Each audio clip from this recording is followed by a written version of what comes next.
Good morning, good morning, good morning. Happy Sunday to the tribe. Excuse me.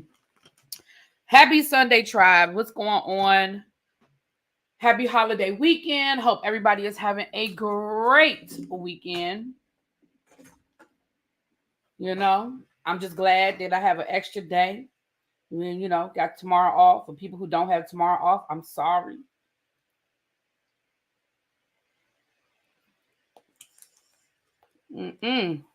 All right, y'all, let's get into this. I missed last week, and I'm going to be honest with you guys. I never came back and did a review on last week's episode because, honestly, it just wasn't giving me a whole lot. Like, I feel like last week... Uh-oh, is that toothpaste? Hold on, let me get this toothpaste off my face. I guess y'all can tell I just rolled out of bed, child.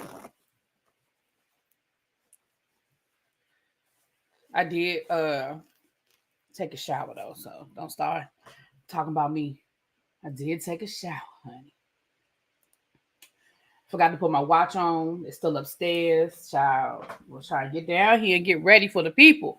But yeah, so like last week's episode of New Jersey wasn't giving me nothing. Martha's Vineyard, like I missed a week, but that's why I really, once I watched the episodes, I was like, there's nothing here. So I'm just going to double up New Jersey, and I'm gonna double up Martha's Vineyard with the reunion, and I'm just doubling up on this rather than trying to do a bunch of videos last week on episodes that really were lackluster. That's how I felt about it. Now I'm gonna go through what I remember from last week's episode. I have a few notes. If anything happened that y'all want me to address, just put it in the chat. If I'm forgetting to talk about something, just put it in the chat.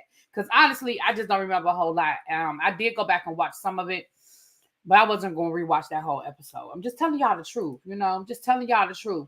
Now, I'm going to say this right here, right now. For part 2, for last night's episode, I'm going to probably say some things that the millimeters ain't going to like. So if you a millimeter and you're going to be offended, I'm telling you now, you can either go ahead and you can exit, or you can, keep your opinion respectful. I ain't saying you can't have an opinion, but keep it respectful, okay? All right. Excuse me. All right, let's go. So we had Mel and Nell meeting up. They went to go play pickleball. Nell, Nell is a liar, and I don't respect it. You sat there and had a totally different conversation with Mel than what you had with Stormy, and I just don't respect that. Mel was like, why did you come to the podcast? And you was like, oh, well, you sold out so fast. And, like you made it seem like you really wanted to come. You just couldn't get a ticket.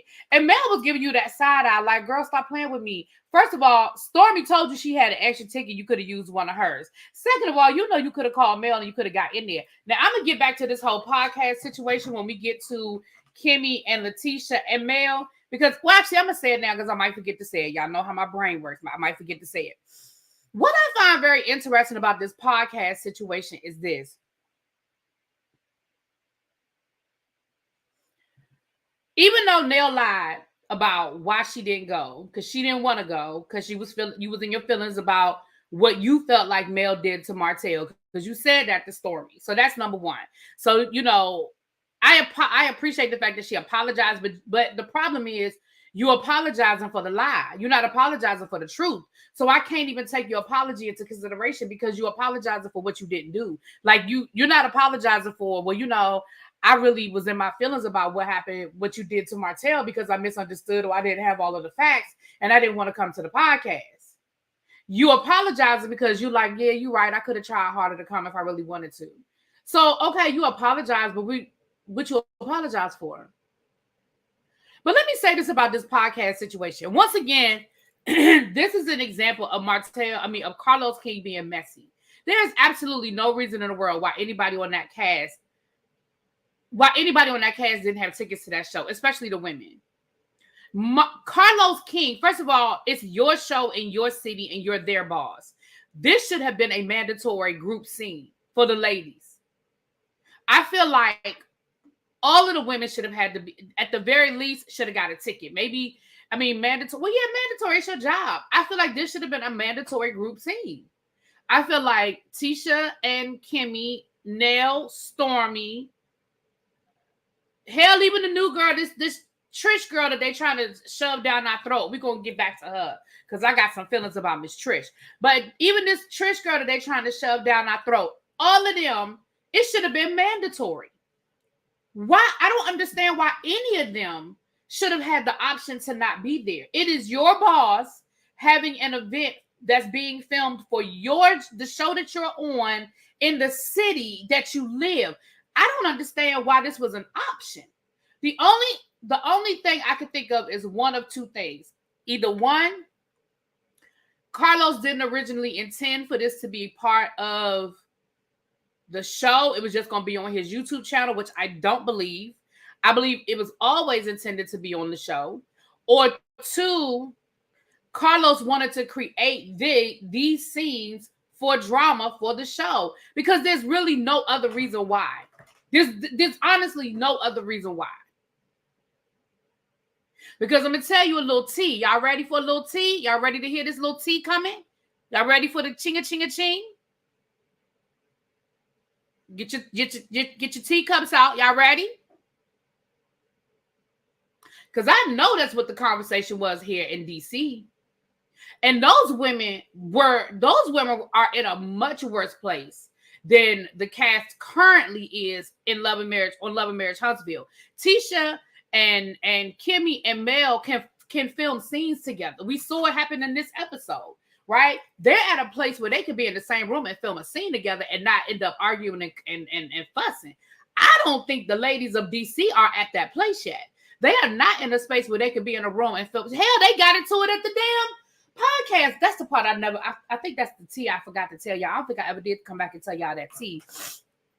How Jamie ran his ass up on that stage and him and Ashley got into it, and then Quick ran up on the stage to defend his wife. I don't think I ever did tell y'all that part, did I? That happened right after I left, y'all. Okay, time out. Let me give y'all a little that DCT, because I don't think I ever told y'all that. Yes, honey. They got to talking about social media and the people on the social media, and Ashley was talking about how Jamie was on social media and how things are worse because Jamie be on social media, and Jamie ran up on the stage and took the mic from probably from your Raina child, and him and Ashley got into it on stage, and then here come Quick. I didn't even know Quick was there, and then Quick ran up on stage to defend his wife, honey. Listen, so the fact that they were told, the women of DC were basically told, this is your job, get your ass to that podcast. I mean, in so many words, that's what they were told. If you are planning to continue with Love and Marriage DC, you will be at that podcast. Now, I understand it's a little different because they were on stage and Kimmy and Tisha weren't supposed to be on stage. But my point is, that is some messy-ish that's coming from Carlos, because I don't feel like it should have ever been a conversation about whether Melody invited anybody or not. It wasn't Melody's event. It was Carlos's event. She was a guest. And I just feel like all of them should have been there. So that's part of what I was going to say when we get later on with Melody asking the ladies, asking Kimmy and Letitia why they weren't there. And out of all of these people, I respect Kimmy the most, because Kimmy said, well, I'm just going to tell you the truth. Your people ain't very nice, and I wasn't here for it. Like, period. I respect Kimmy the most, because Kimmy was like, listen, I'm gonna tell you straight up why I didn't come. I didn't come because your people are not very nice, and I wasn't here for it. That's it, and that is all. I can respect that out of all of the women that tried to give Melody some bullshit. But like I said, I don't feel like that should have been on Melody to invite anybody. I feel like that should have been on Carlos and the production of Love and Marriage Huntsville, especially since it was on the show. And not only was it on the show, but it introduced a major storyline for the show. You had Sonny and Moses up there. Like, it introduced a major storyline for the show. Anyway, so there was that. Nell asked Mel about Martel getting arrested and stuff like that. And Mel was able to give more details, which I think gave gave Nell, Nell, a little perspective. I think it gave her a little more perspective as it relates to what happened with Martel. Okay. Then we saw Stormy meeting up with Tish. Tish is the new friend that's coming on the show. Her and her side chick, side man, sorry. Her and her side dude, Ken. Because what we found out in episode 2 was that she is still married, but her and Ken are living together talking about marriage. Now, I found it very interesting. Now, I was watching Scotty before I went live, and Scotty was saying how we knew before the season started that they were still married, that tea got spilled. I missed that tea because y'all know I really wasn't following everything Love and Marriage Huntsville. So, don't let me forget to talk about Maurice before I get off here because you know I got something to say about that. But I found it very interesting that we just blew over that whole. We're gonna get to that. Let me say this. I will find it interesting to see how that information is received as we continue through this season. Because I find it interesting that we just blew right through the fact that them two are still married, yet they living together talking about marriage. I feel like if the situation were reversed, we've been trying to call Kimmy a side chick for 8 years, and then they was trying to call Nell a side chick. And I find it very interesting that nobody seemed to have no smoke for Ken. He a side dude, right? Wonder why he only featured Melody as opposed to the entire cast. That was messy in itself. Right. I agree, Jessica. I agree. And I think that, to me, doing something like that in the city. Now, if he had done that in a different city, maybe. But doing something like that in Huntsville, to me, that is so Diana Ross and the Supremes before, when they were still just the Supremes and everybody was trying to single out Diana Ross, right?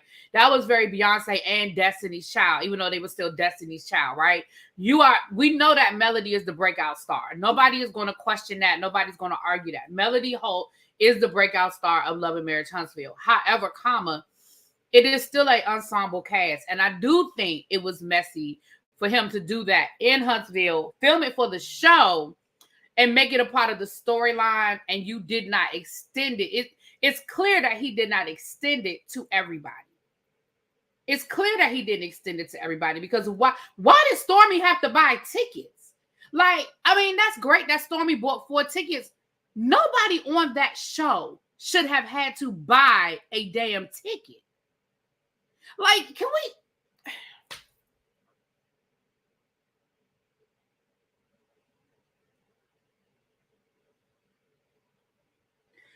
Why should anybody who is a cast member who is employed by Kingdom Reign Entertainment should have been on that show? I mean, bought a ticket. It should have been complimentary tickets at the door. Carlos should have called them personally and said, you guys have tickets at roll call or at the door or whatever. Just go to the box office or come around back. Because first of all, they shouldn't have had to walk through the front door like everybody else. They should have been able to come in the same way Melody and Moses and Sonny, everybody else got up, and Carlos got up in there, is the same way everybody else should have got up in there. Now, I know in DC, they ain't come through the front door because I was out there. I know he ain't come through the front door in DC. I don't know who Lance Fletcher is, Natty. Tell me who he. I mean, I'm assuming he's I'm assuming he's connected to the Fletchers, but I don't know who that is. So tell me who he is and what he got arrested for. Thank you, I appreciate that. That favoritism will create further division, which plays into the crazy ass family. Exactly, little baby, and that's why I say, Carlos.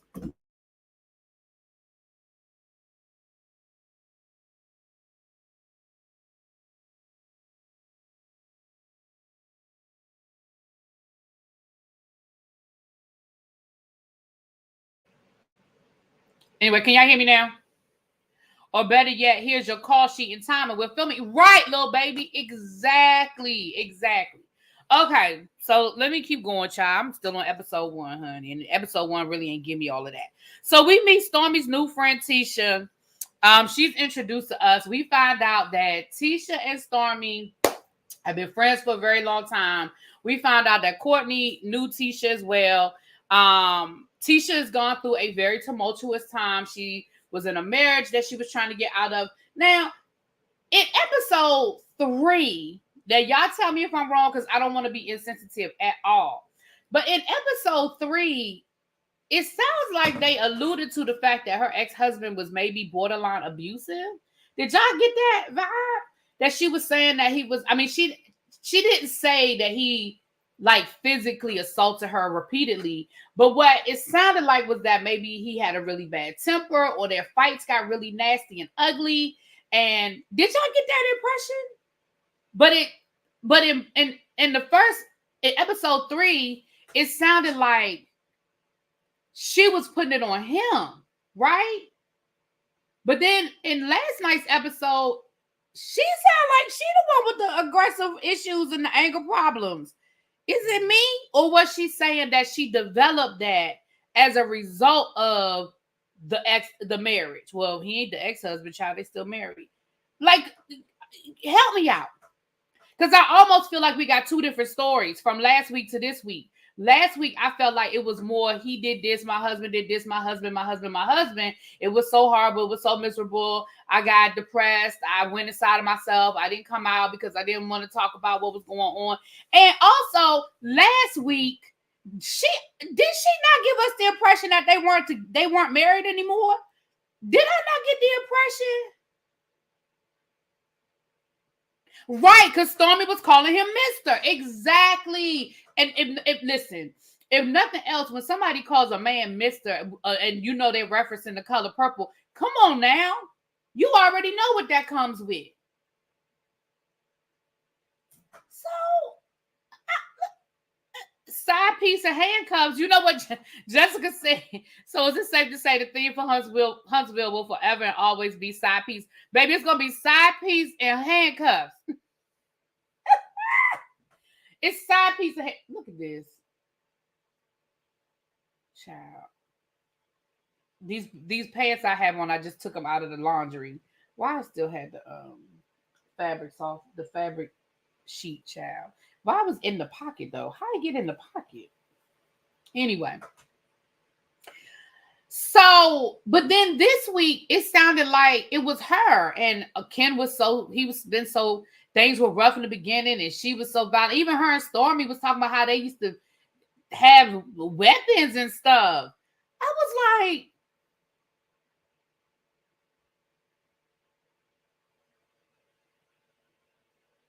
now this had been 2 men having this conversation. Y'all already know. If this had been 2 men having this conversation, y'all already know how that would have went. But anyway. Stormy talks about how her and Courtney are going to do a surrogacy for their second child because of all the complications that she had, so forth and so on. Then we see Stormy like knives. So then we see Stormy and Courtney go to buy Courtney a new car, and they talk again about the surrogacy. Can I say something?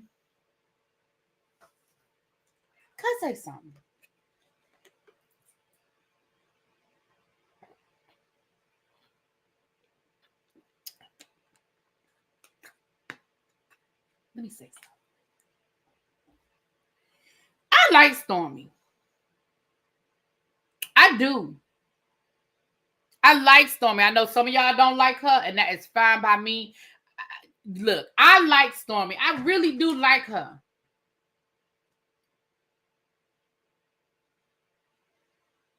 But watching Stormy's scenes, I like watching paint dry. Her and Courtney, I believe her and Courtney are really in love and that their relationship is real. But I believe that they are so self-conscious when they are filming that it comes off so boring and so dry. And they have no chemistry when they are filming. Is it me? And I think when people were complaining about last week's episode and this week's episode, I think it's because there were so many scenes with Stormy. We had Stormy and Trish at the charcuterie bar. Then we had Stormy and Courtney going to buy that car. And that scene lasted way longer than it needed to. Then this week we had like 3 scenes with Stormy, right? And Trish is boring too because she can't talk. She mumbles. You can't hardly hear her. Even with a mic pack on, you can't hardly hear her. Can we talk about that too? I ain't trying to nitpick, y'all. I promise you I'm not trying to nitpick. But can we talk about the production of this week's episode was really bad? What I mean by that was there were times when you couldn't hear people. I don't know if they were covering their mics. I don't know if the mic pack wasn't working. I don't know if they didn't have everybody mic that needed to be mic. But did y'all notice that? That there were scenes where you literally just could not, like, people were sounding muffled and mumbled. Like, Trish can't talk. I need you to open your mouth. I need you to articulate your words because I can't understand nothing you saying. And then on top of that, there were times when I don't know if you were covering up your mic pack. That scene with Destiny, Tisha, and Kimmy when they were down in Kimmy's office, like you couldn't hear Destiny. Like, was she not mic'd? Okay, that's a production side note. But let me know if again, I don't want to sound like I'm being nitpicky. Y'all let me know if I'm nitpicking. Y'all let me know if I was nitpicking, okay? But did y'all hear what I heard? Because that's what I had heard. Okay. Hey, Powerful. What's up, boo? So let's get back. So yeah. That whole scene, it was like paint dry for me. Like, we get it. You getting a surrogate. Got it. I got it. Courtney bought a new car. Great. That's all I really remember. That's the only notes I really had from last week's episode. So let me get into this week's episode. So we have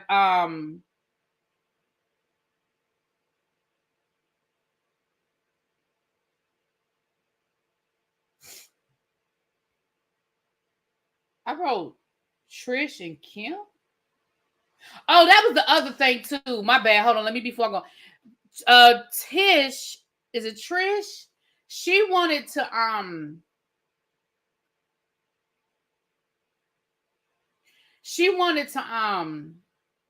make sure it was cool for her to train Letitia because Letitia and Stormy with their beef, right? And you know, Stormy was like, girl, get your money, do what you gotta do. You know, I ain't mad at you. But I can respect that as a friend. You check first. I can respect that as a friend. I'm sorry, Melly. Are the commercials long today? I'm sorry. I have it set on the same setting I've been using. If it gets to be too much, let me know and I'll change the setting. All right. But it's the same setting I've been using. Maybe because I haven't been live in a couple of I ain't been live in 2 days? Well, no, I did a live on Friday, so it shouldn't be tripping like that. All right. On my notes, I wrote Trish and Kim. The Trish and Kimmy, see, Mel, Kimmy, and Tisha.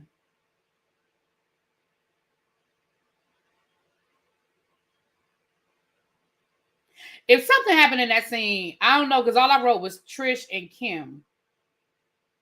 But then I wrote Mel, Kimmy, and Tisha. So I see where Mel, Kimmy, and Tisha went, and they were doing a little gardening situation. That looked like a cute little something to do if you have friends that are into gardening and planting and stuff. And I feel like they had a good conversation. I know this. So here's part of the conversation that's gonna piss off the mellometers, and y'all ain't gotta like it. But again, be respectful in the comments. That's all I'm gonna say, because I will block you because I just don't have the energy. Okay. I already stated how I feel like Kimmy is the only person that was real with Melody about why she didn't come to the filming. But I also, and I know y'all not going to agree or like what I'm about to say, I understand where Tisha was coming from too. I honestly agree. I understand. Listen, even though it was not Melody's event, and even though Melody and Tisha are getting in a better place, they're moving forward. Listen, you embarrassed the hell out that woman. Like you really embarrassed that woman. And her thing was, listen, I'm gonna be honest. If you don't invite me, I ain't coming. Because the last time I called myself showing up to support you, you very nicely had me escorted out on camera and you embarrassed the hell out of me. So am I in a rush to run to a situation that I wasn't invited to? And again, I go back to my earlier comments. the whole cast should have been invited. The whole cast should have been. It really shouldn't have been on Mel to invite anybody. It should have been on Carlos. And there's no reason in the world why the people that were on that show were not invited. I'm sorry. That's how I feel. But if I'm Tisha, I'm going to be honest with you. We cool. We taking baby steps. We moving forward in our situation, but we are not where we were. We are not friends. We are not close. We are not tight. We are moving through things and trying to figure it out the best way we can. But I know the last time I showed my ass up down to an event that you was filming, that you were throwing, and I call myself supporting you, even though we weren't in the best situation, baby, you escorted me out. So yes, you need to let me know that I am welcome. Absolutely you do. Absolutely you do. And I was with her on that. I'm serious. I was with her on that. This is the other thing that y'all not gonna like. The mellometers that y'all not gonna like. I love how Kimmy got Melody together because, see, Melody is always quick to talk about who's not there for her and who doesn't do this for her and who doesn't do that for her. But when she tried to throw Kimmy and Tisha out there about when nobody checked on me, when all that stuff happened with Martel, y'all didn't check on me, Kimmy was like, oh, yes, I did. And then Melody was like, well, you texted me. You didn't call me. She said, I called you first. Your voicemail box was full. And I even put that in the text and said, tried to call you first. Your mailbox was full. But I can understand. You probably got a lot of people reaching out to you. Just checking in. Call me if you need me. Let me know if you need something from me. See, Kimmy has been dealing with Melody in her passive-aggressive ways long enough to understand this is how I need to handle Mel. And you saw what happened with Melody do. Melody, shut the fuck up.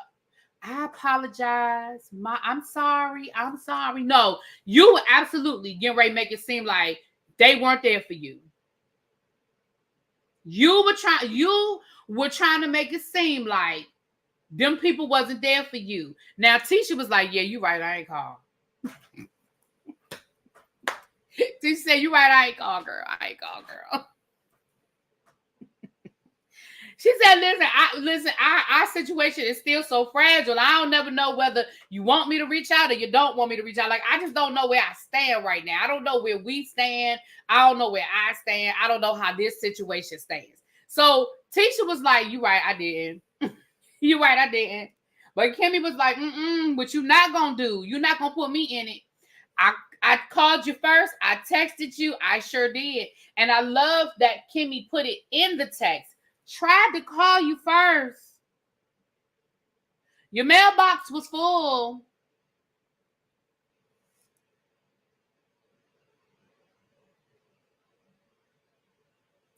Child. So I was here for that, and I appreciated it. Shout out to Kimmy. Now, I'm going to give Kimmy, y'all know I'm still mad at Kimmy a little bit, but I'm going to give Kimmy a ding, ding, ding for those two things. For one, being honest with Melody about why she didn't come to the podcast, and two, letting Melody know, I called you, girl, and I texted you. I sure did. I did. Now, I appreciate that Melody broke down for them people what had happened and why she came after Martel. Because from the outside looking in, I can understand that it looked like Melody was just being malicious. But when you put it into context, that she had let it go until she found out there was a plot to put the tape out. And Martel lied so much, he can't even get his lies together. We're going to get to him later on with his lying ass. Oh, I can't stand Martel ass. I cannot.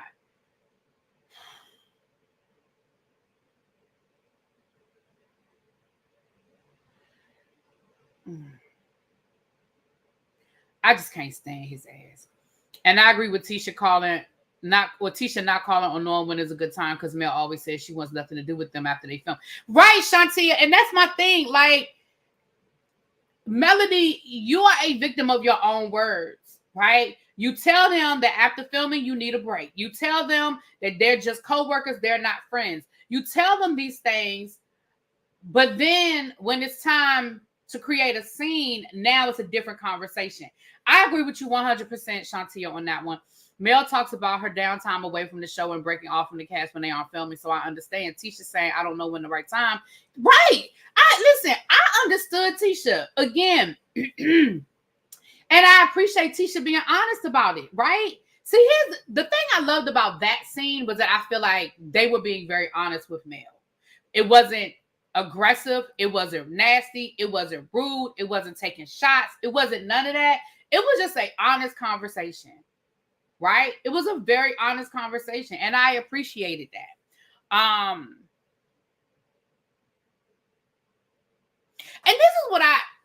this is what I would like for Mel to do. And if she's done it for the mellometers, if she has done it, fine. Because I don't watch all of her lives, and y'all know I didn't watch last season. So if she has done it, fine. I would like for Melody to make a distinction between the mellometers that love her, that support her, that are fans, and the fanatics. Melody cannot control people. Full stop. She cannot control people. If somebody loves Melody that much and they want to do some of the things that these people have done, she can't stop that. But what she can do is make a distinction between the people that she calls mellometers, that she considers to be a part of her team and her tribe, and the fanatics that do the extreme things. And again, if she has done that, then thank you. But I don't watch all of her lives, so let me say that. That's like yesterday. This lady was on live yesterday crying uncontrollably about Nicki Minaj, and y'all better let her go now. And y'all better What was you gonna do? What was you gonna get on the plane, go over to the Netherlands, and break her out of jail? Like what was you gonna do? You spin a narrative to make them look like they always coming for her. Of course, they can only talk about the things behind your back when you make it clear if they face something else. Shantia, I think I know what you're trying to say, but I think you missed a few things in there. But I think I know what you're trying to say, baby. Yeah, so they talked about Sonny. And again, I think Mel was being honest and saying, listen, yes, the crowd was giving Sonny a lot of heat because it don't look good. And again, I'm going to give Tisha credit because last week when Tisha met up with Sonny, with Kimmy and Sonny, baby, Tisha was like, yeah, that's trifling. Like, and it was so funny because she kept using the word trifling. I was laughing. Tisha was like, yeah, no, I don't have nothing else but trifling. It was trifling. I don't have another word. It was trifling. And it is, and it was, and ain't nobody going to change my mind about it. Especially after this conversation with Destiny and Moses. Ain't nobody going to change my mind about it. To me, it further confirmed, for me it did, it further confirmed how trifling this whole situation was. But we're going to get to that in a minute. Hold on, let me finish going through my notes here. Okay. Mel, Kimmy, Tisha, Kimmy reached the podcast. Okay. Kimmy, Tisha, and Kimmy, Tisha, and Destiny. Can I ask a question?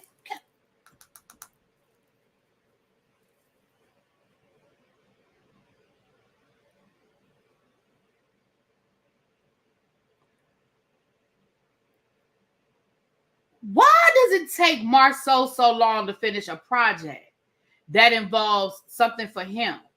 And what I mean by that is Kimmy and Maurice done bought that building, renovated that building, and they have rented out all of the suites in that building. She said, except for one. They only got one vacancy in that damn office building they bought. They bought that office building 2 seasons ago because I remember them buying it the last season that I watched. So in the time period in which I have not watched the show, they have renovated and rented out all of them suites, except for one. Why y'all still working on y'all office building that y'all was working on season 2?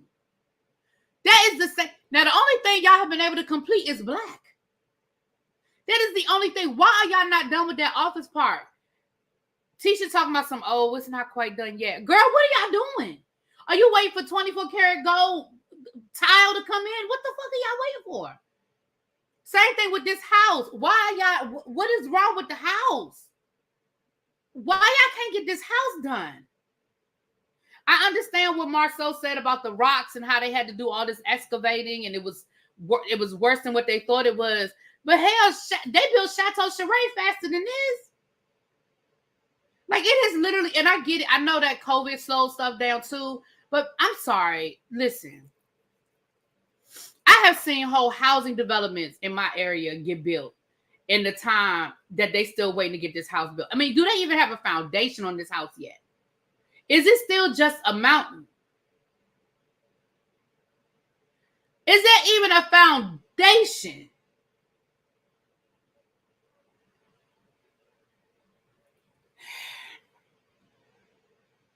The last time they showed us, they was pulling them rocks out. Or at least the last time I saw it. Again, I don't know what they showed last season. But the last time I saw it, they was pulling rock. They were still pulling them rocks out. Have we seen a foundation?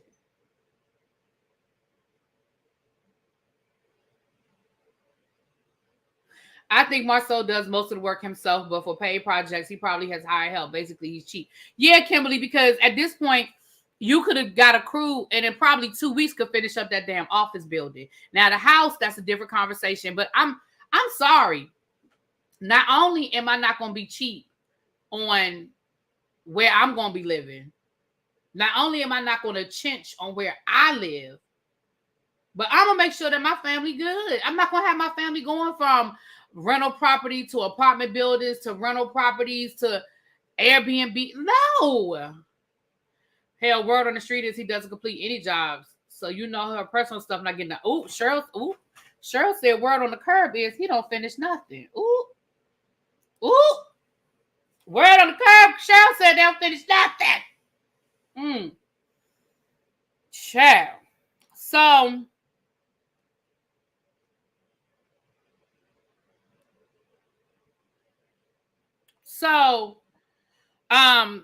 they talked about that. Destiny shows up. Oh, and Melody, that's the other thing too. When they were talking about Destiny, Melody did allude to maybe Destiny. When they said, well, you know, they were talking about Destiny not sleeping with somebody else's man or something. And Melody was like, I don't know what she would do. Well, let me say this. Mel ain't wrong. Because in my opinion, Destiny was moving funny, and the way they edited things, it did make it seem like her and Marcel were close, and that they listen. I'm not saying that I believe that Destiny slept with Martel. Let's be clear. I do not believe that Destiny slept with Martel. But what I am saying is the way they have edited Destiny and Martel's scenes, even this season, where they had that whole thing with the little sexy music playing and Martel walking around looking all ooh, and then it was Destiny. I said, oh, they playing games. Production is trying to put that narrative out there. But I will say this. Destiny...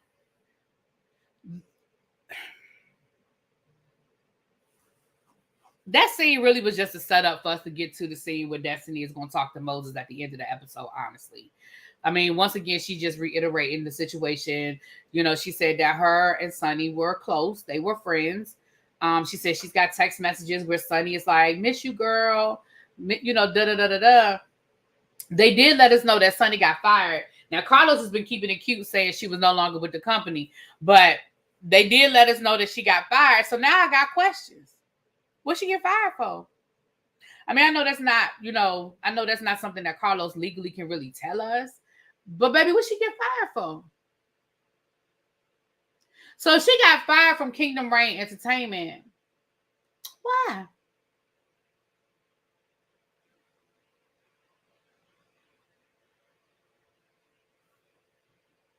Why? I want to know why she got fired.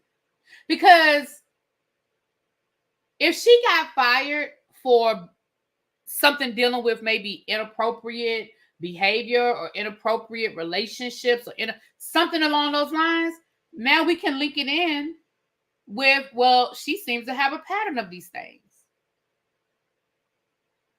I don't know. Mel implying that Destiny has been with Martel makes her look insecure. I wonder if she felt that way during the marriage. Kimberly?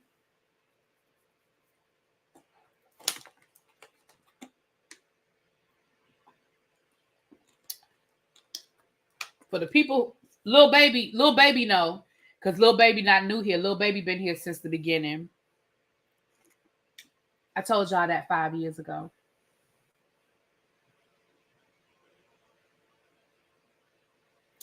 I told y'all that 5 years ago. For the people who are new here and don't know nothing about, they don't know Really B and Really B's connection to Love and Marriage Huntsville. I told y'all at the very beginning of Love and Marriage Huntsville, I told y'all season 1, that a very good friend of mine was dating one of Martel's friends. And I told y'all a lot of stuff as it relates to Melody and Martel, which is the reason why I have the opinion that I have about Melody, because I knew things and I still know things. And a lot of the things that some of the stuff I told y'all has come to be true, right, little baby? Some of the things that I told y'all that wasn't public information has now come out and become public information. Did I not tell y'all that? Now, I still can't stand Martel. Let's be very clear. I still think that Martel is an ass. I still think he's a narcissist. And I still think that he is a terrible human being. But when you say, I believe that Melody was insecure during the relationship. Now, did Martel make her insecure? Melody said, like what? Well, here's a perfect example of something that has come out after the fact that people didn't know during season 1, but we now know to be true. For example, it's so much. Hold on, So, for example, Melody alluded to the fact that her and Martel had separated. Remember during season 1 that her and Martel had separated? But the fact that they absolutely were not together, that they only got back together to film the show. We now know that that's the case. When they did the original sizzle reel for Carlos, they were together, but by the time Carlos decided to pick up the show, they were not together. And they got back together for the purposes of the show. Something else that I told you guys was they had agreed that they weren't going to talk about the affair. You can't hear me?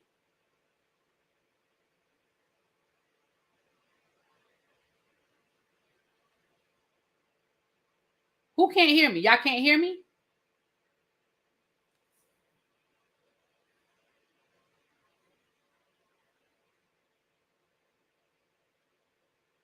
Okay.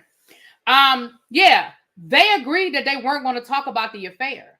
They agreed that they weren't going to talk about the affair. And if you go back to season 1, episode 1, that very last scene where Melody brings up the affair, you can see everybody's face and they're like, wait, what? Because the agreement was they weren't going to talk about the affair. Because let's be clear, everybody knew about Ariane. It was not a secret. It wasn't, everybody knew about Ariane.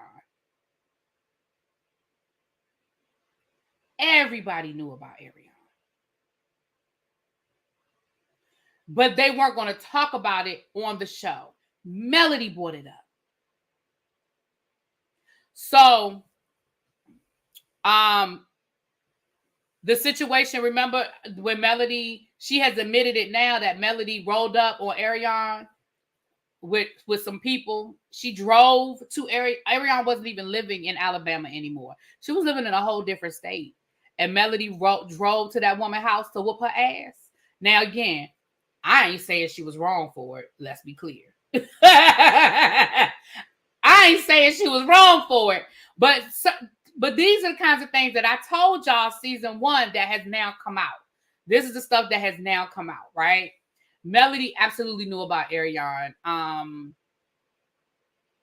Yeah. But the biggest one was that they weren't supposed to talk about the affair. And Melody was the one that brought up the affair.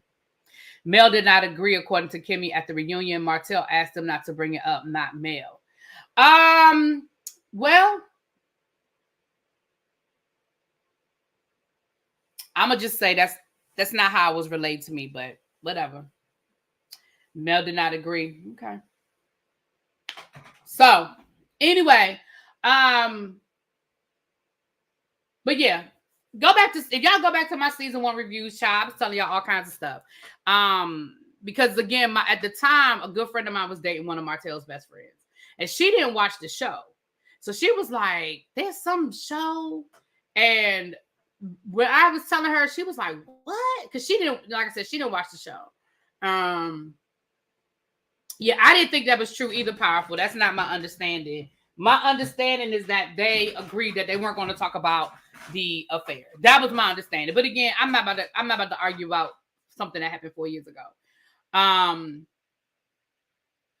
But yeah. So anyway, again, I'm not saying, again, I'm not defending Martel at all, because I still think Martel is an ass. But yeah, moving on, because I ain't about to rehash and argue with nobody over it. Okay, so what else I say? Where I leave off?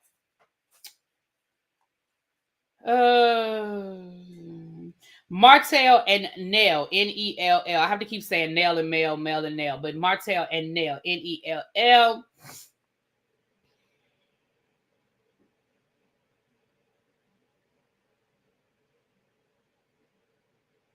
I wrote Marceau, Moses.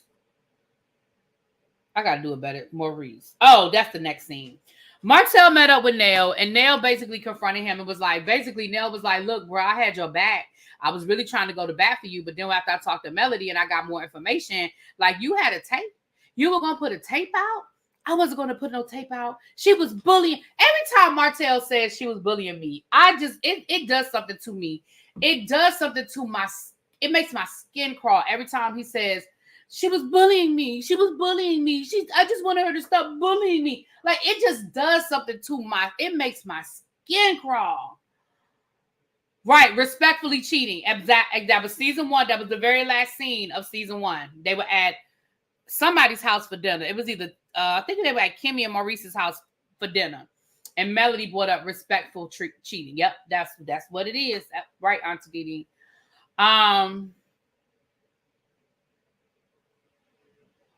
I remember in another reviewer's reviews, he would say Mel and Martel's house of hodgepodge and thrown together because they moved back in 2 weeks before they filmed. Yeah, they weren't together. They got back together to do the show. Carlos has said they agreed on behind the scenes show after the first season. Yeah, they agreed. He said he was shocked that man. Right. That's what I thought, SCK. But like I said, I ain't arguing. Listen, I was gonna say something, and it was gonna come off disrespectful. So let me pause. I'm not arguing over stuff that I know that happened 4 years ago. Like, if it was this season, I might go back, but I ain't about to argue over something that happened 4 years ago, child, 5 years ago. All right, I'm trying to hurry up and get this done so I can do my Bridgerton review before I leave, because I'm going to brunch with some friends. So I'm trying to get y'all Bridgerton review before I leave too, for the people who want it, who've been waiting for it. I was gonna do it last night, but y'all know I've just been. I was tired. I was out all day yesterday, and if you remember, I uploaded a video with my mom, so y'all can hear my mom. Y'all can't see her, but y'all can hear her. She's in really good spirits. She's doing a lot better, so so y'all can hear the video. I mean, y'all can see the video. I put that on members only. Okay, back here. See, I'm getting off track. Marcel went in depth about how he feels about the issue of his interview with Dustin last night. He let Martel have it. Oh, okay. I'll listen to that. When I go out today, I'll listen to that. I'll listen to that. So, because listen, I like Marceau. I know that Marceau is an ass, but I love Marceau. I really do. Because I ain't married to him. You know what I'm saying? But like, I could go to Black and have a stick with him. Like, I could sit down and have a stick with Marceau. I don't know if people want to have a stick with me, but I could. I like Marceau.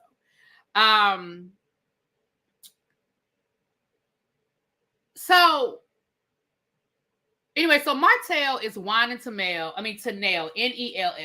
Martel, I'm gonna say, child, what their last name? Chris? What they last Fletcher? I'm gonna just say Miss Fletcher, because I don't want anybody to misunderstand me saying Nell for male, child, because Lord knows that'll be a whole. Nell didn't film with Martel, child. I don't even want to have that conversation. But she basically did let Martel know that she, felt like he misrepresented what happened, and that she is not here for any type of revenge, PORN, and that he feels like that. She feels like that's disrespectful, and at the end of the day, the kids are the ones that's going to suffer. She also let him know that she was having a birthday party, and because of Martel and Mel's situation, she basically had to choose one, and so she chose Mel. And baby, Martel's feelings was hurt. You could always tell when Martel and his feelings because he makes that stupid face. I don't care. I don't care. I don't want to. Who wants to party with a bunch of 60-year-olds anyway? I don't care. Child, by your feelings was hurt. You was in your feelings. I mean, she didn't have to tell me. She didn't have to make it worse by telling me. I didn't even know about the party. Sir, you would have known about the party because everybody else would have been at the party. So then you would have known, and then you would have felt some kind of way. I have to watch myself interview with Dustin. Hopefully, that's why I stopped watching the Dustin interviews. Like, I like Dustin, but it's clear that he's very pro Carlos. Like with the Love and Marriage the Love and Marriage DC ones, I really did not enjoy at all. I did not enjoy his reviews with Carlos, and I did not enjoy some of those interviews because, I mean, it was almost like it was Carlos. You know what I'm saying? Martel he is absolutely a grown child. Thank you, Natty. He is absolutely a grown child. Funny thing was Mel put up on Ari, but didn't do anything but talk. Maybe the drive calmed her down. Who knows? Maybe, child. I have to watch I just read that. Okay, right. We had it was funny. I wish I had filmed the whole thing because we had a whole conversation about the playgrounds of today versus what we did. Like, we had a whole conversation, but I was like, I wish I had filmed the whole thing.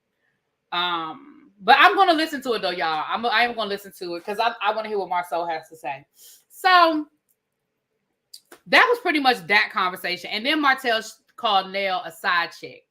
And again, Martel doesn't know how to have adult conversations. So when things don't go his way or people don't say things that he likes, that all he knows how to do is throw jabs and be disrespectful. And Mel let it be known. Let's be clear. I was not a side chick. I met Chris. He was separated. When I found out he was still married, I stopped messing with him until the paperwork was in. And let's be clear. What we're not going to do is sit here and act like people aren't separated and still date. People do it all the time. If you are legally separated and you and your spouse are no longer living in the same residence, or hell, sometimes living in the same residence, but y'all are legally separate or not together anymore, we know that people date while they're still married. Martel, the problem, that is not what a side chick is. A side chick is when you are still living as a married couple, going home to your wife, sleeping in your wife's bed, having sex with your wife, pretending to everyone, including your wife, that you are happily married, that you are in this relationship, full throttle, yet you have a whole side relationship, somebody that you call your girlfriend, which is what Martel called Ariane in season 1 when they were at Kimmy and Maurice's wedding, and him and Melody were up on the top of that boat arguing, and he called that woman his girlfriend. I knew then. I said, did he just say that was his girlfriend? So that is a side chick. Ariane is a side chick. Thus the name Coleslaw. Nell was not a side chick.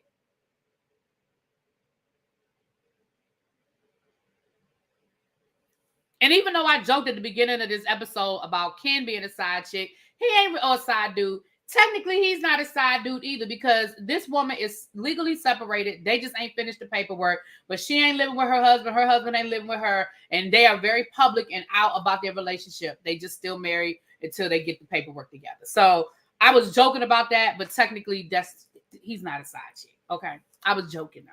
I was just trying to make a point. Okay. Flag on the play. They call Kimmy a side chick for the same thing. I get the difference, but most don't. Right. And that's the same thing with Kimmy. Maurice wasn't even living in the same state as his wife. But I never went with, and we're going to get to that side chick conversation. As a matter of fact, let me just go because we're about to go right to the next scene. Because the next scene is Marceau, Moses, and Maurice down to black. So let me go on. Thank you, Kid, because that's just going to segue me right into my next moment. Maurice, see, that's why Maurice and Kimmy used to be my favorites, but y'all know that the last straw for me was that whole situation when Maurice and the Kimmy having sex with him situation. It just did something to me. That just did so. Hey, Xavier Boo, I was wondering where you were. That just did something to me, y'all. Y'all know it just did something to me. Now, with that being said, but with that being said, Maurice, you know how you sat there and you cleared up everything when you were talking to Moses about Kimmy being a side chick, and you broke down that timeline and you were very clear and concise about when you started dating Kimmy, how long it had been since you've been with your wife, what the status was between you and your wife, and all of that. Did you hear how concisely you broke that shit down? Why you couldn't have done that 3 seasons ago?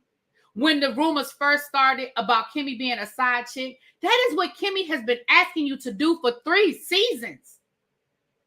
She has been asking you to be very clear and concise about the timeline for 3 seasons. And until you are talking to a whole nother person trying to help him out, now all of a sudden you can break it down for everybody and make it clear why Kimmy was never a side chick. I don't understand. You have had multiple opportunities to have that conversation throughout the seasons, and your attitude was, I don't have to defend nothing. We know what it is. Kimmy wasn't no side chick. Like, you feel that's the one thing about Marcel and Maurice that irritates me, and I guess it's how they were raised because they're brothers and both of them do the same thing. They feel like just because they say it, you're supposed to just accept it and move on. That is not how the world works. Is that what it was, Xavier? He didn't want to upset Kiowa?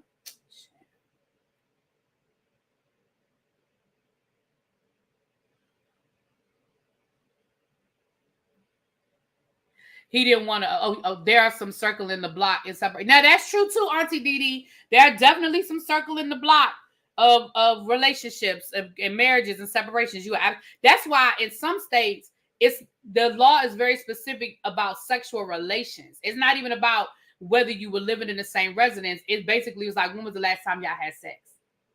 When was the last time y'all had sex? Because that's what we going by. You know?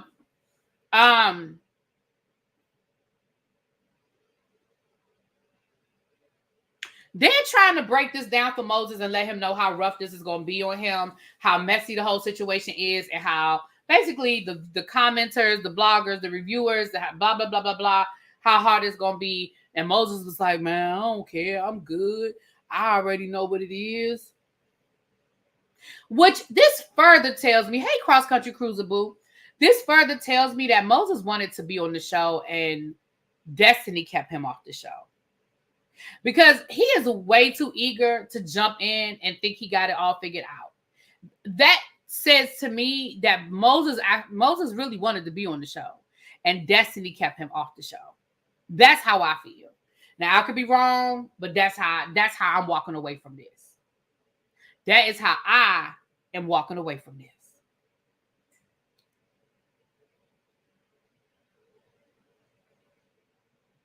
I think Moses needs to check every month. He's not really swift. Yeah, Moses, the more and more I see Moses on screen, the more and more I'm looking at Destiny like,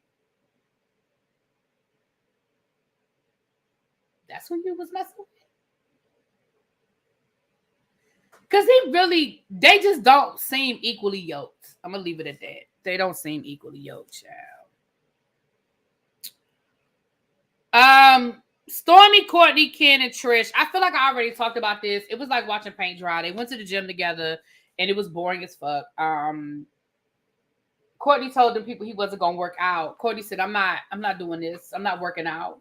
And did y'all see Courtney taking that slow stroll on that? Courtney was taking that slow stroll, honey, or that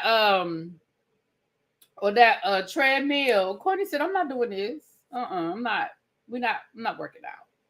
But I feel like I already covered that about Trish talking about, her and Ken's relationship and how rocky it was and her attitude and her temper. I feel like I already covered that. Okay. We talked about the fact that that Trish is still married. And then Ken said, well, I couldn't even be mad because I had my whole situation. They don't pass the snip test. They get married for a check. People in the military do it all the time. Yeah, let me say this. The Sonny Moses situation, that is why I believe it was going on longer than what we think it was going on or what they will admit it was going on.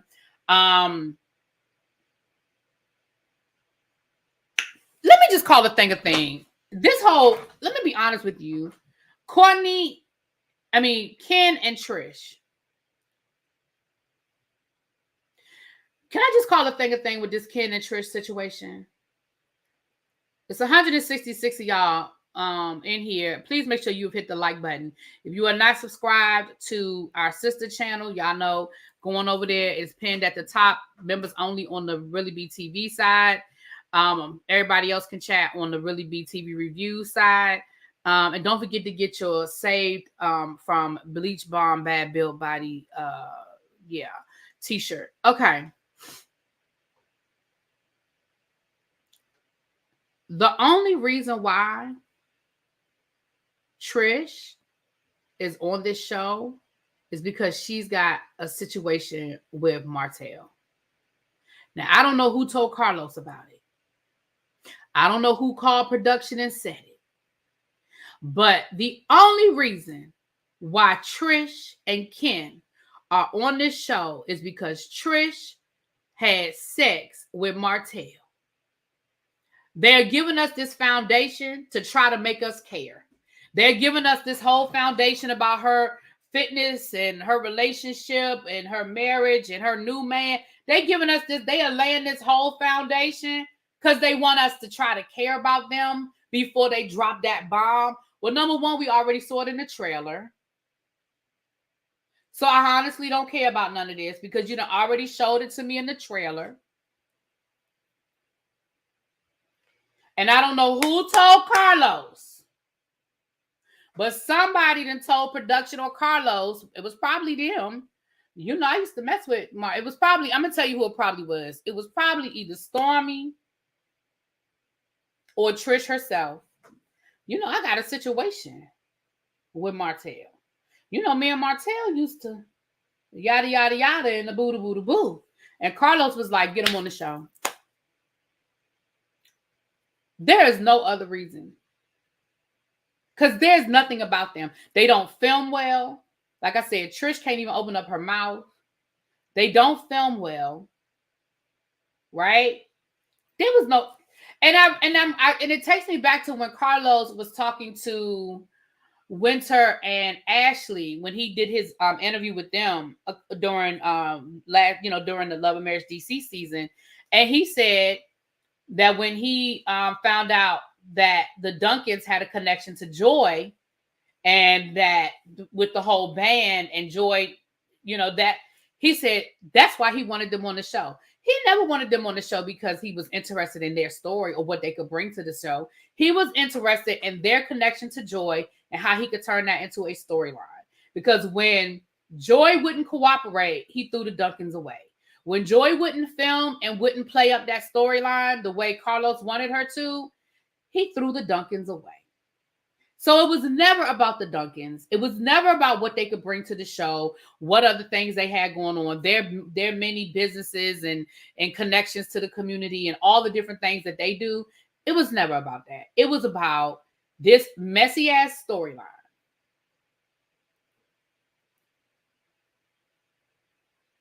So let's be clear. That is the only reason why Trish and Ken are on this show. They gave us this whole foundation, and then next week they're gonna drop the bomb from the review. From the trailer for next week. It looks like that's what we're gonna find out about her and Martel's connection.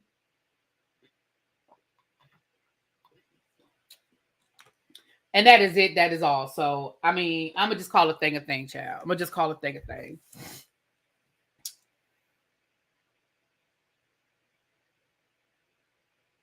So then we saw Martel with Chris.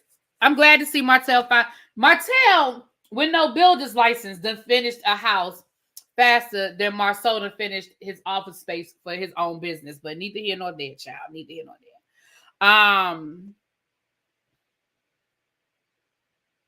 Right. Oh, we powerful. We said that. That's not only is that the only reason why Sonny is on the show. That's the only reason why Carlos brought Destiny back.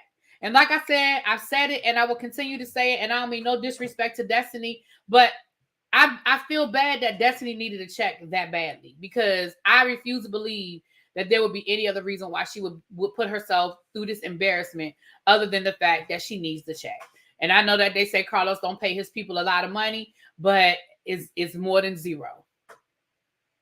And that is my honest belief that is the only reason why Destiny is back is because of this messy ass storyline. If Sonny and Moses had not gotten married, we would not be seeing Destiny. And I truly believe that. I truly believe that. Neither here nor there. We see Chris roll up on Martel. That house is cute. I'm not gonna lie. You know what I think I'm gonna do in my back bedroom, you guys, where I am putting up where I'm working on my studio, even though I know y'all feel like it's never gonna happen. I think part of it too, y'all, is I don't like change. I am horrible with change, right? And I'm just nervous about going back upstairs and filming there, right? Because it's set up. Like I could do videos there. Like I have a computer, I have a light, I have a microphone. Like, well, I don't have a microphone, but I have I can film up there. But anyway, I think I'm gonna do the barn because I have the closets with like the doors that pull open and they keep coming off the track. I think I'm gonna get those barn doors. I like them. I think they're cute. I think I'm gonna get those barn doors for my closet upstairs. I'm putting that on my DIY list. I mean, not DIY because I'm not doing it myself, but I'm gonna put that on my I'm gonna start pricing the doors and see how much they cost, and because I know I can get my cousin to put them in for he'll put them in for me for like a case of beer. But I'm gonna price them and get a price and stuff on them because I think they're really cute. I like them. Anyway, I live in Waldorf and they have built 2 different sections in my neighborhood. They have built 4-story townhomes and luxury homes. That's what I'm saying, Sheila. And shout out to Waldorf. I'd be down. I was just down there. Look, I was just down at St. Charles Mall. That's where I get my nails done. I go to the nail shop at St. Charles Mall. I was just down there Friday. Because I live sort of in between Waldorf and Bowie, right? Where I live, I could, if I go one way, it take me just as long to get to Waldorf as it take me to get to Bowie. So depending on what I want to do and which direction I feel like driving. And they have the same thing in both directions. They got a mall in Waldorf, a mall in Bowie. They got pretty much the same stores. It just depends on where I feel like going. Food places, all that good stuff. You know what I'm saying, Sheila. But yeah, like I have literally seen housing developments being built. Like from on my way to when I do go to Bowie, they're building a whole new townhouse development. They building a brand new Sheets groceries. A gas station. All that shit. Anyway, you love the barn. I do. I love the barn doors. So I'm gonna like I said, I'm gonna start pricing the doors because I don't know how much the doors cost. I'm gonna go on Home Depot's website and just start pricing them. But I really like that. I saw it because I've been seeing them a lot. I think I stayed at the hotel where I stayed last weekend. The bathroom door was a barn door. I ain't like it for a bathroom door. Now I didn't like it as a bathroom door, but I do like it for a closet. I do like it for a closet door. I did not like it as a bathroom door though. I must be honest. I'm sorry, y'all. See, I be going left. Okay, I'm almost done. I really was trying to make this an hour and 10 minutes. We almost done. So Nell basically let Martel know, don't be disrespecting my wife. Like, she not a side chick. She never was a side chick. She ain't gonna be no side chick. And then Martel sat there and lied dead up to that man's face about it not being a video. And he tried to act like he didn't send Mel nothing. And then he was like, well, you ask her. See, whenever somebody try to deflect like that, they lying. And when it's Martel, when he opened his mouth, he lying. Like, how do you know Martel Holt is lying? If his mouth is open. Because everything that come out that man's mouth is a lie and a misrepresentation. Okay, he's just a fucking liar. But he was up there talking about some, I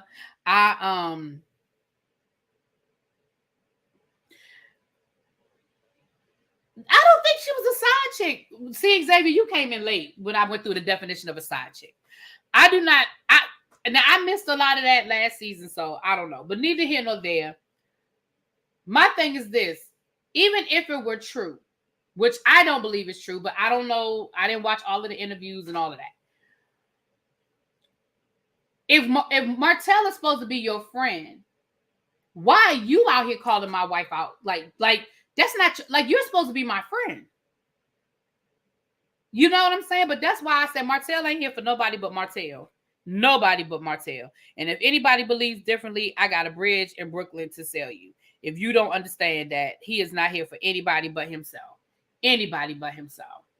Right. That whole conversation was frustrating, and he was lying. It is a video. You did threaten to put the video out. There's a whole audio recording of your side chick thoroughly breaking down the plan. And let's be clear, I don't believe, and here's the thing, I don't believe that Ariane was lying because she didn't know she was being recorded. And she thought she was talking to somebody that she could trust. So, see, if it were a situation where she knew she was being recorded, or she was like, oh, this is an interview, then I could say, okay, maybe she was trying to throw Martel under the bus because she was mad at him at the time or whatever.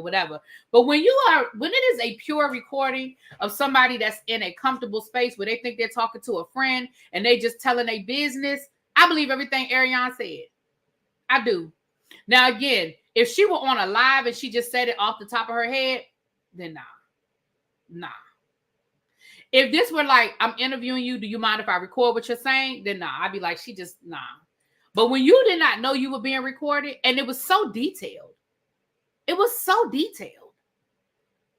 Martel, you a freak, because I already said it too many times. You are a freaking liar, and the truth ain't in you, bro.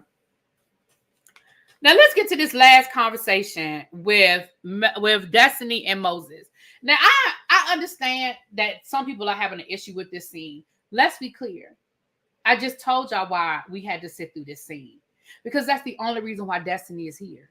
The only reason why Destiny is here is for her to constantly be humiliated throughout this season for a storyline. That's it. That's all. That's all.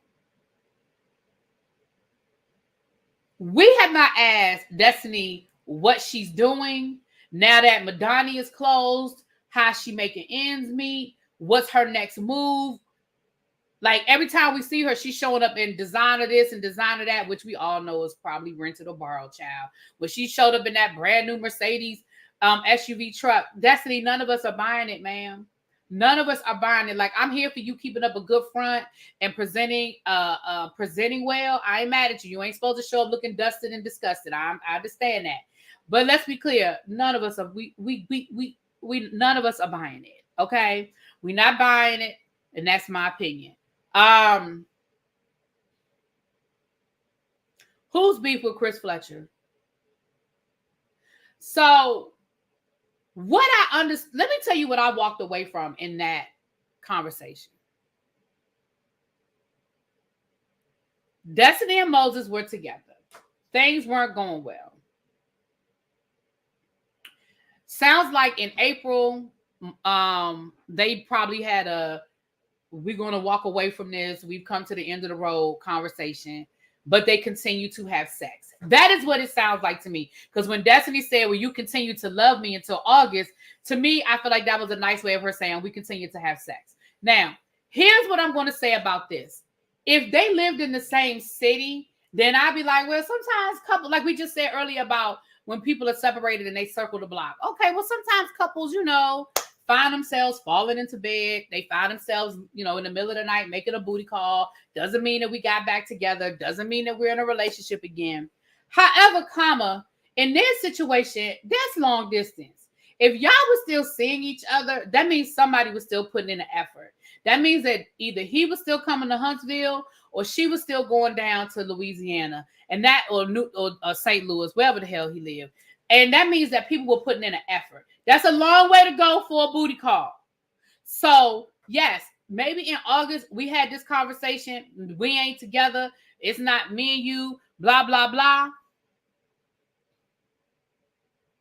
But then 2 weeks later, you sent me a plane ticket, or 2 weeks later, I bought a plane ticket. You see what I'm saying?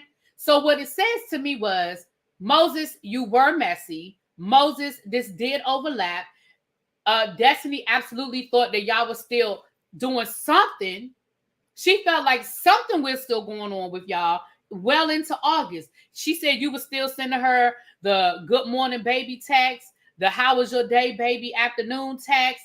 You were still telling her you loved her. Listen, we're not going to play games and we're not going to play semantics. Moses talking about well, I told you I was done in April. But if you were still traveling or letting me travel and you were still texting me every day and we were still talking every day, that don't mean shit.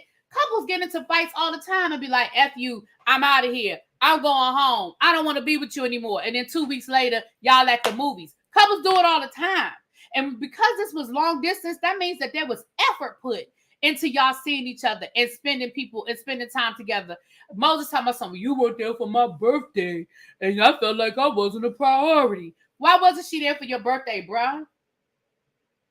I mean, I don't know, but I would be interested in finding out.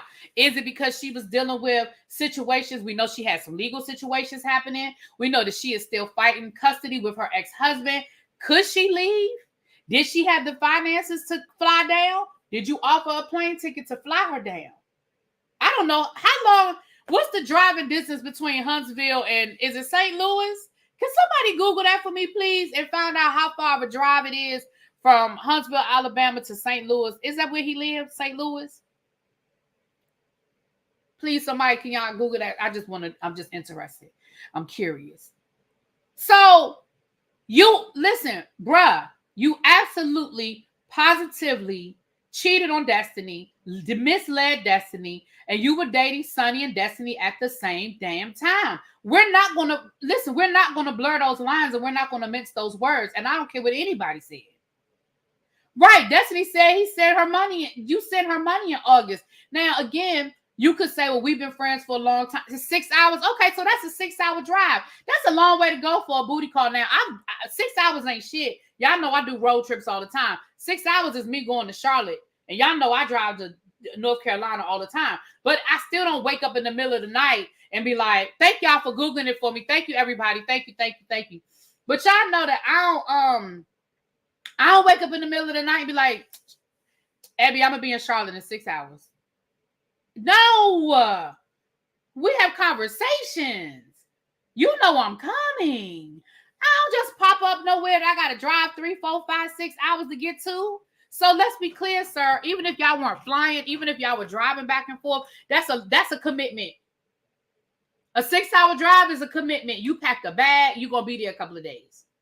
You don't drive 6 hours for a booty call. He asked her to show the text. Well, she said she got him. Now, I don't know if she really got him or not, child, but she said she got him now. I don't know if she do.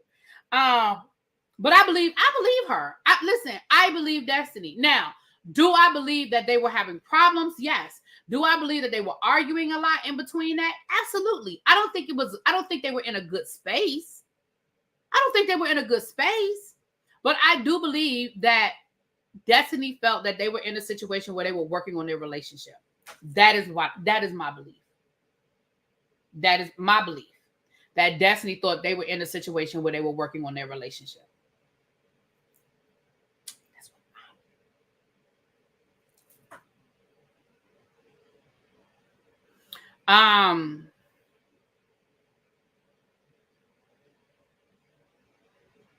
as far as Sonny is concerned, I don't understand why Sonny got all this energy for Destiny.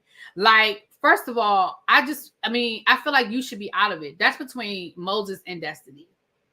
Like, the fact that she's got all this energy and all this anger towards Destiny, I don't understand why. Like, as woman to woman, even if it went down the way y'all said it went down, which ain't true, because he can't remember. Every time somebody asks him, all he can say is, July, August, June, July.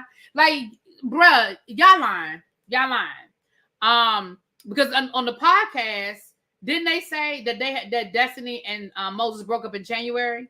Now he's saying April. Didn't they say January? If I'm wrong, put it in the chat. Let me know I'm wrong, because I don't want to be wrong. But I thought they said January when Carlos asked him about it, that Destiny and Moses broke up in January. Now he's saying April. Then this story all over the place. She's mad because from her perspective, Destiny was sleeping with her man. But that's bullshit. When you met her, she was sleeping with him. Like, you can't have that perspective. She got the energy she has because she knows she was or has some type of relationship. Right. January the 3rd. Right, Symmetry. So now last night it was April. You see what I'm saying? You're lying. Because that's a big difference. January to April, that is a 4-month window. That's a big difference. January was the last time he saw her. Oh, okay. Well, that can't be true either. If Destiny said, well, she didn't say sex, I interpreted sex. So maybe that's a bad interpretation then. She said you were still loving on me. Okay.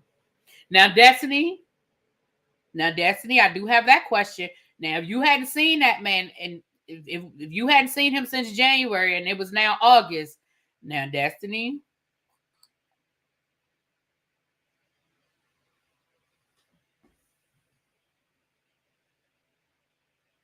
Oh, they ran it too. Okay. Like I said, I don't want to be wrong with the dates. But anyway, y'all, that was the 2 episodes. I ain't mean for this to be an hour and a half because I really thought it was only going to take. But y'all know I get to run in my mouth. Now I'm getting ready. The Bridgerton review. I'm gonna do that before I leave out of here. So for those of you who have been waiting for Bridgerton, season 3, episode 1 review, I'm gonna go ahead and record it right now. I'm not gonna get up from this spot, so I'm gonna record it right now before I get up to get dressed. This evening, depending on what time I get home, we'll do something tonight. I don't know what it's gonna be, but we're gonna do something tonight.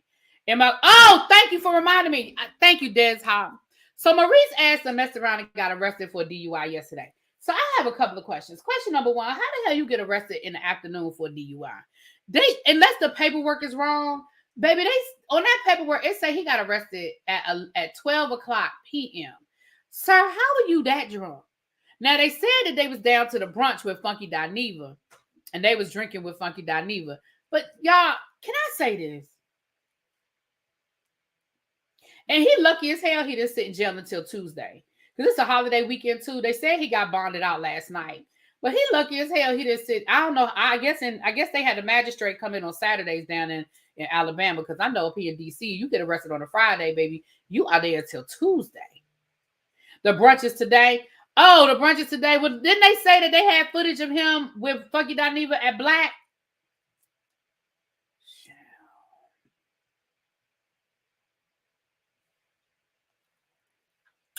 Y'all want Summer House tonight? So I'm going to say this.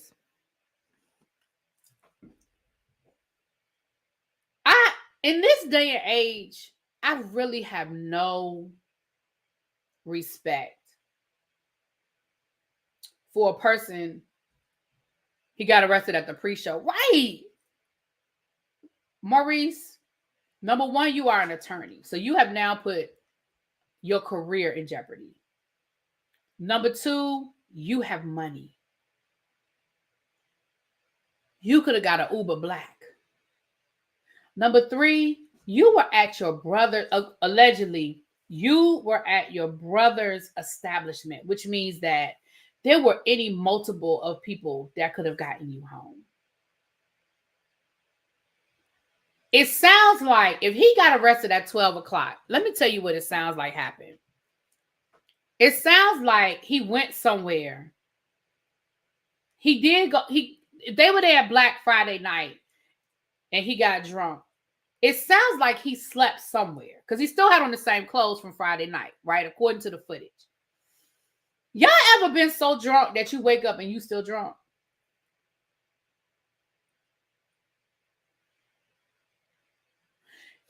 Have y'all ever been so drunk that you fall asleep, you wake up and you are still drunk? The officer at the jail said Maurice didn't have to see a judge. They put him in a 12-hour hold. Oh, they put him in a drunk tank. Okay. They just put him in a drunk tank. Now, that's still interesting. If they charged him with a DUI and he didn't have to see the judge, that's interesting. So, you woke up and you still felt somebody was drunk. I mean, you still felt, and you got your ass in that car and tried to drive home. That's what had happened.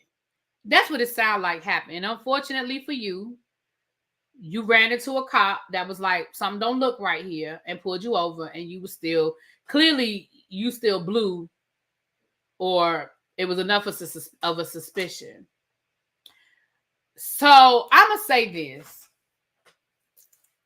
You said it was a misdemeanor. What'll probably happen, you guys, if he's a first-time offender, they'll probably give him the opportunity to take a class or whatever. He'll take the class, and it'll probably come off of his license in a couple of years if they give him any point. Like, I know up here, I had when I worked for the union, we had a teacher that had gotten a DUI, and it came up. It had happened after she became a teacher, and it's something that came up in, you know how we do after, you know, they do a background check every couple of years.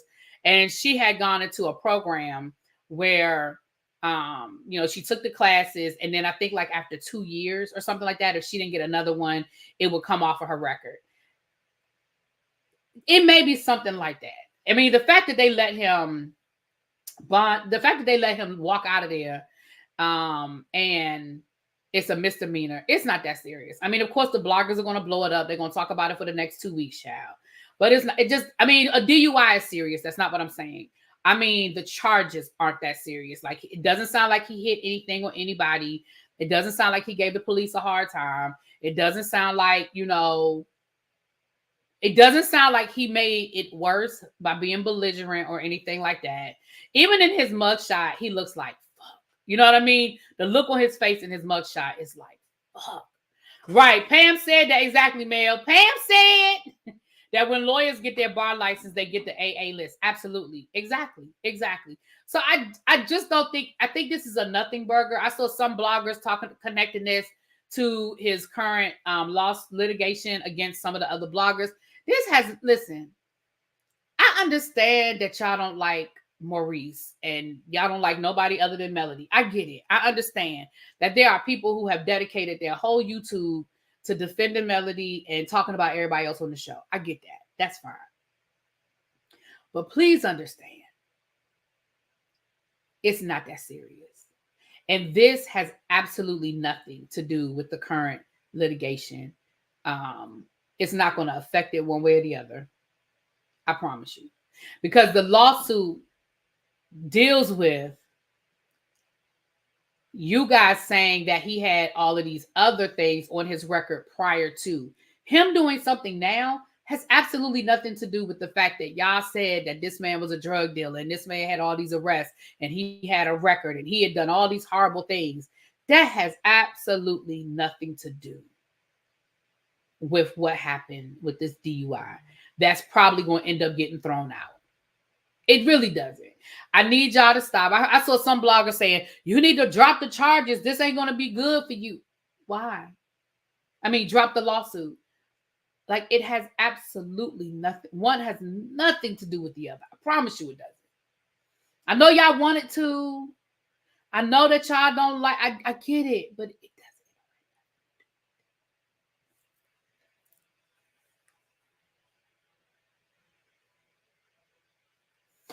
Melly, I think he is too, to be honest with you. I think based on what I understand the lawsuit to be, and again, the law is a tricky thing, but based on what I understand the law to be, it's really an open and shut case. Now, I know defamation is a high bar, but when Maurice did that video that he informed them that it's not me, that, this is my name, this is who I am, none of those things are true, and I'm going to give you XYZ amount of time to take it down and give me an apology.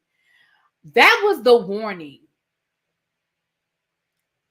And I know that from my understanding, some of the bloggers did take the videos down, but others did not. And some even doubled down on it. So we'll see. Again, I don't know. We'll see how it plays out, child. Anyway, let me get off of here. If y'all want me to get Bridgerton done before I get out of here, because Bridgerton is going to probably be at least 20 minutes. And I got to get out of here. I'm not even dressed yet. And I got to be walking out the door no later than 1:15. So y'all want me to do Bridgerton before I leave? Let me go on and get this done. Okay. I will see y'all later on. I see a lot of people saying Summer House. So y'all want me to do the reunion and stuff tonight? All right. Right. Now, Karen's situation... One, because Karen already has prior DUI. So that's a bad, right. So one, Karen already, and then two, Karen towed up the street and the tree and totaled her car. And then they said that she, kind of got a little mouthy with the police officer. So yeah, Karen's situation is different. I'm surprised that she didn't get arrested. I'm really surprised that she was able to walk away, but All right, y'all. Let me talk to y'all later. Mwah! Peace.